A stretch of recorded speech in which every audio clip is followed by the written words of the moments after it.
Obrigado, Senhor, pela minha família.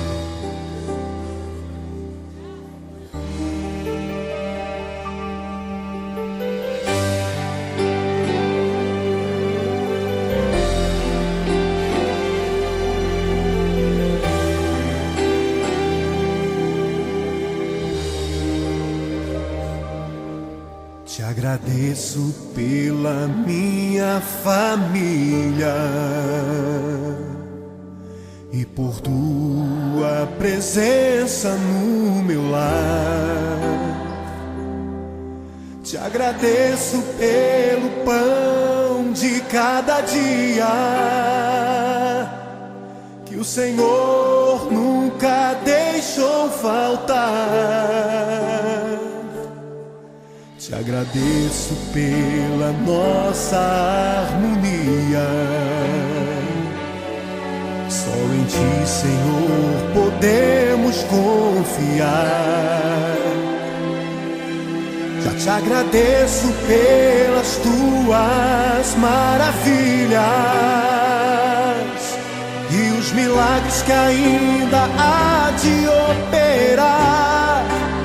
A minha família é bênção do Senhor. Me ensina a tratar minha família com amor. Edifica minha casa para o Teu louvor. A minha família é um presente do Senhor.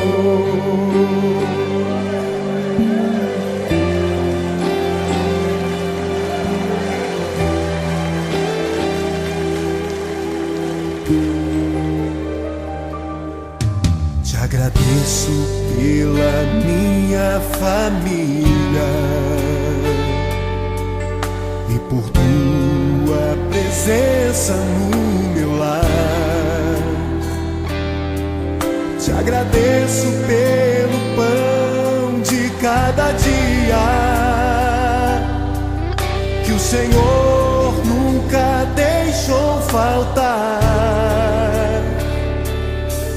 Te agradeço pela nossa harmonia. Só em Ti, Senhor, podemos confiar. Já te agradeço pelas Tuas maravilhas e os milagres que ainda há de operar. A minha família é bênção do Senhor. Me ensina a tratar minha família com amor. Edifica minha casa para o Teu louvor. A minha família é um presente do Senhor. A minha família é bênção do Senhor. Me ensina a tratar minha família com amor. Edifica minha casa para o Teu louvor. A minha família é um presente do Senhor. A minha família é bênção do Senhor.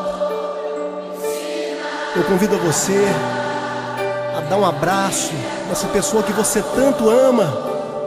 E se você não está perto dessa pessoa, liga para ela, diga: eu te amo, você é muito importante para mim. A minha família é um presente do Senhor. A minha família é bênção do Senhor. Me ensina a tratar minha família com amor. Edifica minha casa para o Teu louvor. A minha família é um presente do Senhor.